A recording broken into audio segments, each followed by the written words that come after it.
Tapos yung nanliligaw sa amin sa probinsya, sa Samar, oh, tutulong ka na, mag-igib, kuha ng gatong, oh, magdadala ka na ng mga manok, paluluto mo sa pamilya ng nililigawan mo.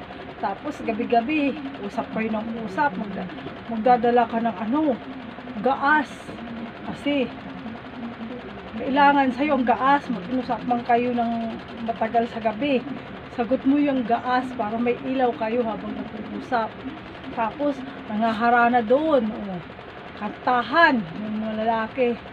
Nangharana kami kagabi, nantitalpa kami sa tae, hindi kami binuksan, kay mabaho man kami. Ganon. Yung liligaw sa amin.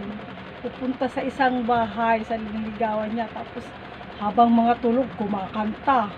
O may mga gitara, kumakanta sila. Kaya may dala silang karaoke. Yan, pinapatunog nila yan hanggang buksan.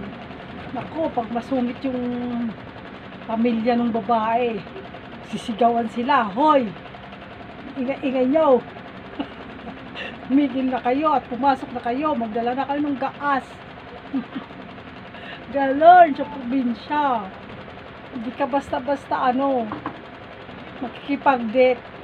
Kailangan liligawan mo sa tapat ng mga pamilya. Diba? Kung saan sila pupunta. Hindi pwede doon dumikit. Magdikit kayong ganyan. Hindi pwede. Kailangan may agwat. Diyan ka. O, malayo. Hindi pwede dumikit. Tapos maglakad man kayo, malayo. O, diba?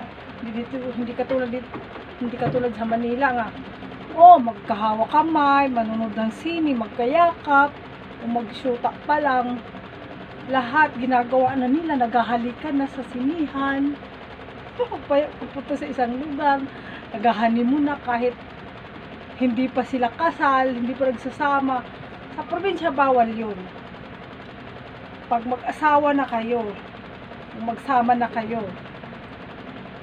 Pero pag may mga karanasan na, live-in muna, bago kasal. Pero pag dalaga, kasal muna, bago lahat. Bago madikitan yung dalaga, yung babae. Kasal muna.